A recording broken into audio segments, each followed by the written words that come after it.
Fleuron de la tradition française, la pause déjeuner s'est longtemps prise à la brasserie.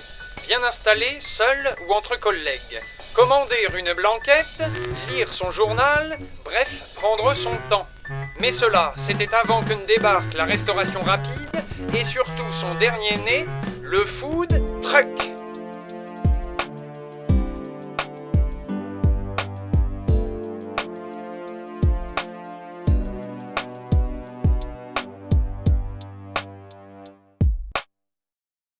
Pour se rendre compte de ce phénomène, il suffit de se rendre entre midi et 2 à Paris sur le parvis du MK2 Bibliothèque. Un jeudi midi, comme les autres, travailleurs, étudiants ou même gens de passage, toutes les générations se pressent au comptoir des différents camions présents.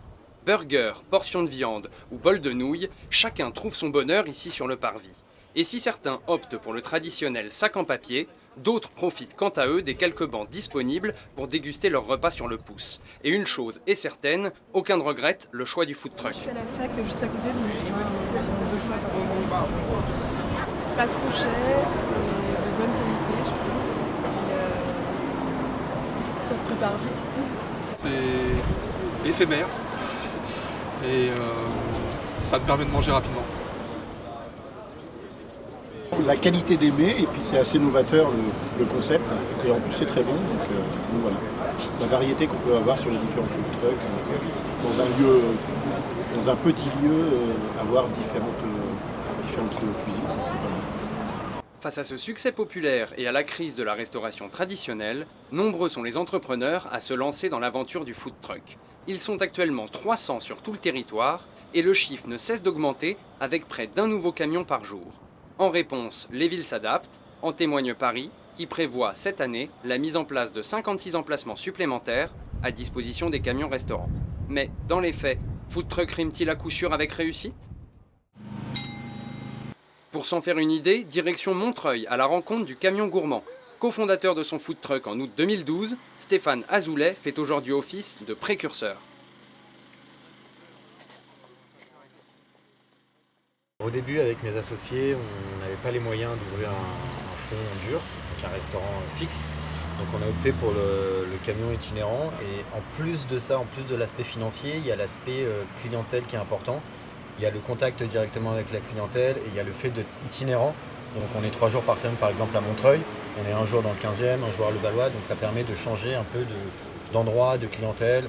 On peut faire un service avec des cadres ou des salariés le midi et être un festival toute la nuit, donc c'est assez intéressant. Le froid, déjà. En plein hiver, c'est un peu compliqué. Donc on a des doudounes, on a 3 pulls en dessous. L'autre inconvénient, c'est la taille des cuisines. Donc c'est un petit camion, on peut rentrer à 3 voire 4 grand maximum. Il y a eu un boom parce qu'il y a eu beaucoup de publicité, beaucoup de personnes qui ne connaissaient pas les camions restaurants et qui avaient une mauvaise image peut-être des camions restaurants, les anciens types de camions pizza, etc. De mauvaise hygiène, mauvaise alimentation. Donc on a essayé de redorer un peu cette image des food trucks avec la nouvelle génération des camions.